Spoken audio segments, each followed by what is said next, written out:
convey my condolences to you for the loss of your daughter and to commend you for being strong in these very hard times. Madam Speaker and honorable members, I'm addressing this Parliament for the first time since the 14th January presidential elections, which were marred by massive rigging. The campaigns were filled with unprecedented levels of state-inspired violence and brutality, where very many of our supporters were murdered, many were maimed, while others sustained grave injuries. That happened before the election, during and after the elections. Madam Speaker, I've given this background to speak to the danger that we face as a nation. Government institutions have been reduced to serving the interests of an individual instead of serving the people. This Parliament, therefore, Madam Speaker, has the opportunity to present its image and indeed to present itself to the people of Uganda as a Parliament that has the interests of the people of Uganda. Madam Speaker, as we comfortably sit in this august house, I want to remind all of us that Ugandans are being abducted on a daily basis by security operatives in notorious vans called drones. They are being held in unknown detention centers, in military barracks, and indeed in many unknown places, torture chambers across the country. Madam Speaker, just yesterday, a 24-year-old Chiwewa Tony, also known as Neto, who is our cameraman, and the NUP youth chairperson for Mosque Zone in Chibuli, Ewan Busonga Najib, were brutally abducted by heavily armed security men in plain clothes. The abductions were on camera, Madam Speaker. Those that have been lucky to come out alive, Madam Speaker, they have spoken of how they've been subjected to unspeakable torture and brutality while in detention. Some of our people have been castrated, Madam Speaker. Yes, they've been castrated. Others have had their eyes and fingernails plucked out. Their limbs have been broken and they've been subjected to advanced forms of torture like waterboarding and electrocution. Madam Speaker, several of our female supporters have been raped in detention. Many of our other supporters, like Roger Semakula from Mukono district, have shown up dead, murdered by the state. Only yesterday, Madam Speaker, a man called Luca Fabian, who was kidnapped from Arua, badly tortured and dumped in Nakawa, passed away, and he will be buried in Arua tomorrow. We wonder, Madam Speaker, if we have a constitution in this country. What happened to the requirement to have arrested persons presented before the courts of law within 48 hours? What happened, Madam Speaker, to the prohibition against torture, which is a non-derogable right? Why are our civilians being tried in military courts? Why are they being charged in the absence of their lawyers and relatives, Madam Speaker? Today, it marks 71 days since my entire campaign team was arrested and imprisoned in Chitaria on bogus charges. And they were being tried, they are still being tried in military courts. After being granted bail, Madam Speaker, they were again rearrested by the military, taken through grave torture sessions, and we wonder why political prisoners, Madam Speaker, who are civilians, are being tried in military courts. General Museveni came out and acknowledged that it is indeed on his orders that these civilians, our supporters, have gone missing. I want to imagine, colleague members, that no matter what political party you support in this house, no matter what political persuasion you belong to, I want to believe that we all understand that the Constitution provides for the presumption of innocence before being proven guilty. President Museveni has therefore convicted our people and sentenced them to grave torture and long periods of detention without fair trial. So we wonder, Madam Speaker, how long this is going to continue while we are comfortably sitting here. Just last week, Madam Speaker, the Deputy President of NUP Central Region, Honorable Matthias Mpoga, laid before this House a list of 423 NUP supporters who were abducted and are still missing. The list has since grown, Madam Speaker. I once again, therefore, Madam Speaker, want to request this Parliament to order for the immediate release of the abducted people and all political prisoners. Ugandans are demanding that the security forces return our people, dead or alive. And they are also demanding that civilians should stop being tried in military courts. And secondly, Madam Speaker, I know that General Museveni might ignore this resolution if it is passed in this Parliament, just like he has ignored very many resolutions of this Parliament in the past. But at least let this Parliament go on record and be known to stand with the people of Uganda in very hard and humiliating times like this. Honorable members, it is in the interest of this Parliament to take lessons from our own history as Uganda, because this country has been in a similar situation before. In 1980, an election was rigged. It was rigged using the army and other security forces. President Museveni castigated the courts of law of that time, and he said they were being used by President Obote to give a semblance of legitimacy to the unpopular regime. Ugandans were disappearing and being kidnapped in what was called Pandagari then. Today, Madam Speaker and honorable members, in 2001, 40 years later, we are back to that point or even worse. We all know it. Even peaceful demonstrations are not allowed, they are criminalized.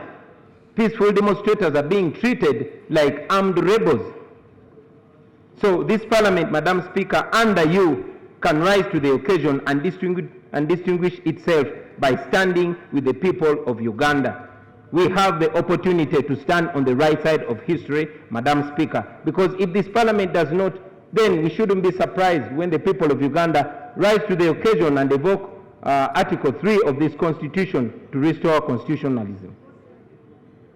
Madam Speaker, I am not sure how many more times I'll have the opportunity to address this Parliament as a Member of Parliament. Hopefully the next time I address this Parliament, I'll be President.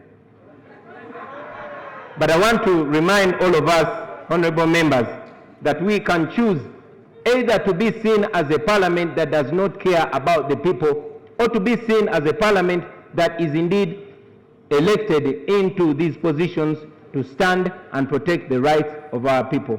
I thank you, Madam Speaker.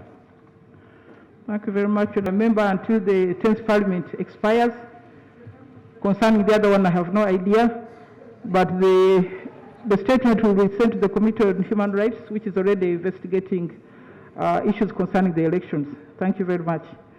Item 3. Item number 3, laying of policy statements. Can I invite the ministries that are ready? The ministries that are ready to lay the papers.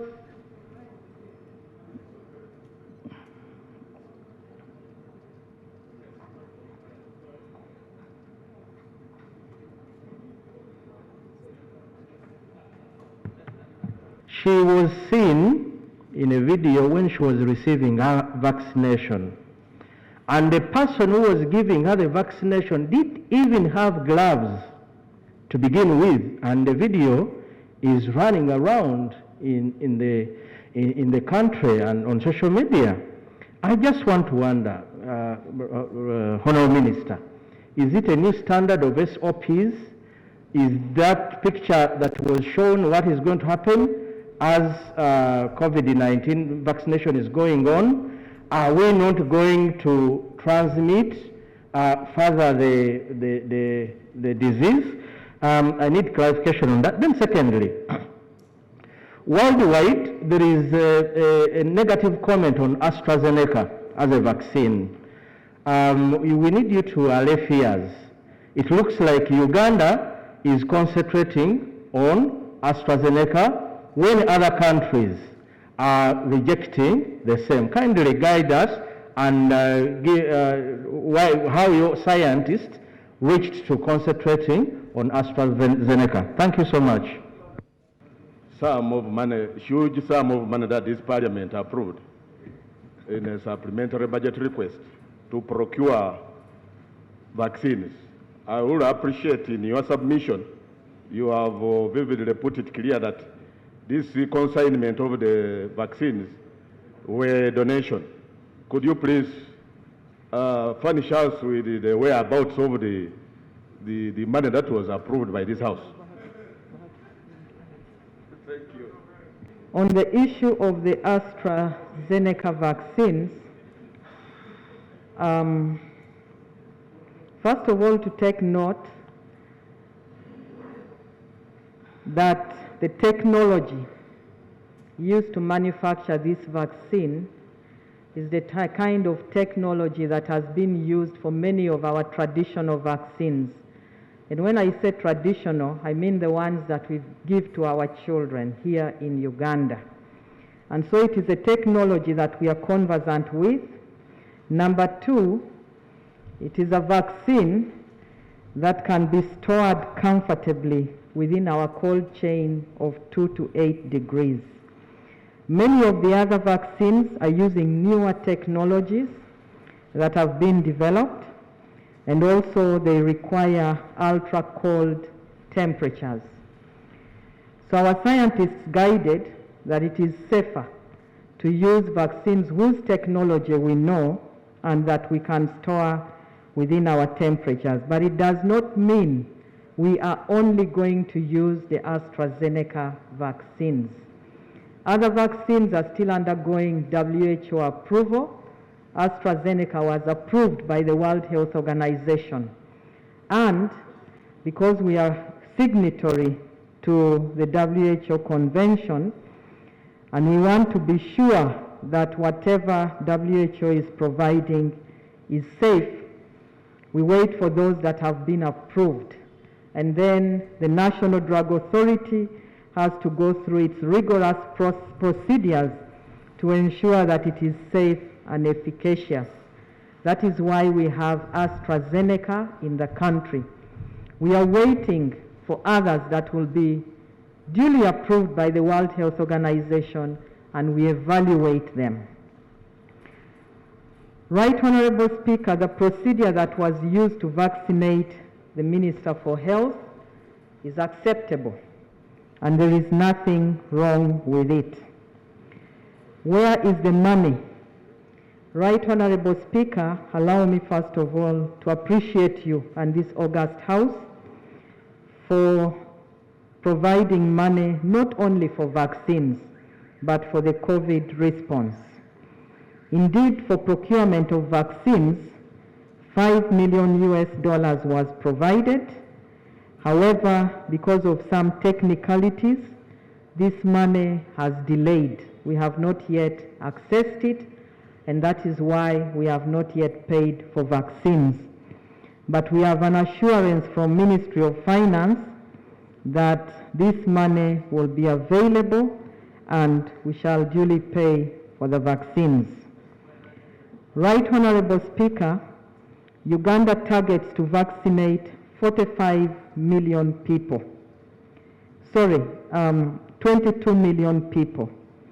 Of the 22 million people, refugees are inclusive. We need about 45 million doses of the vaccines because each individual receives 2 doses. That means 49.6% of our population. Our donors through COVAX facility have communicated that they will be providing to Uganda 18 million doses. That therefore means that the government of Uganda has to procure 27 million doses. The total amount of money that we have sat down and calculated together with Ministry of Finance that is required for the vaccination program is $162 million. Right Honorable Speaker, this august House has provided 5 million. All that we need has been calculated and discussed with Ministry of Finance, and we are waiting for a communication from Ministry of Finance on what to do. This includes as well the costs of deployment of the vaccines from the national medical stores to the different districts up to the beneficiaries.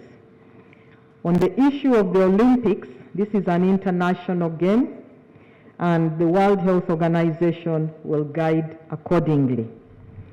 Lastly, Right Honorable Speaker, on the issue of the curfew, again, I humbly request that we wait for information from the National Task Force. I will definitely contribute during the discussions and give guidance accordingly. I take note, and I am well aware of the different sectors that are not yet opened and the challenges that they are facing. Indeed, if we can speed up the vaccination exercise, it will go a long way in facilitating us to open up those sectors. Right Honorable Speaker, I thank you. Thank you very much.